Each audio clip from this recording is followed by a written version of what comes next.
যখন কালবৈশাখীর ঝড়ে পাশের বাড়ির প্যান্ডেল উড়ে এসে আমার বাড়িতে পড়ে, তো যাই হোক, দেখতেই পাচ্ছ কি পরিস্থিতি হয়েছে, মানে যা তা হয়েছে, যা তা। কালকে রাতে ঝড়ে পরিস্থিতি দেখো, যে গাছটা উল্টে গেছে। আর সব থেকে বড় কথা হলো এই যে সজনে গাছটা ভেঙেছে, দেখো কিরম বাজেভাবে। আরও বড় কথা, এটা হচ্ছে পাশের বাড়ির জলের ঢপ, পাশের বাড়ির চেয়ার।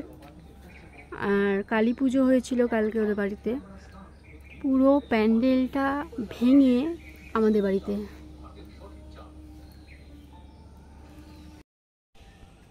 দেখে নিশ্চয়ই বুঝতেই পারছো, 10% তো ছাদে আছে আর বাকি 90%ই আমাদের বাড়িতে ঝুলছে।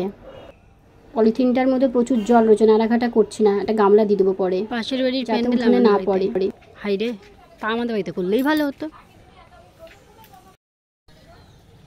দেখো পুরো মানে ছাদ জুড়ে হয়েছিল প্যান্ডেলটা, এখন ছাদের কিচ্ছু নেই।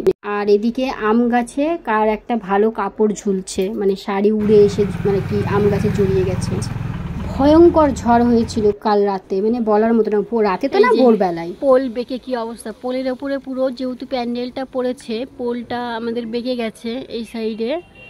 এখন দেখা যাক কখন প্যান্ডেলে লোক এসে ঠিক করে। এর ভেতরে ফ্যান ট্যান সব কিছু রয়েছে, ফ্যান লাইট লাগানো আছে, এই যে চেয়ার, আর এই যে প্যান্ডেলটা, প্যান্ডেলের পুরো অংশটাই আমাদের বাড়িতে তো রয়েছে। আমি এই দেখো ফ্যান,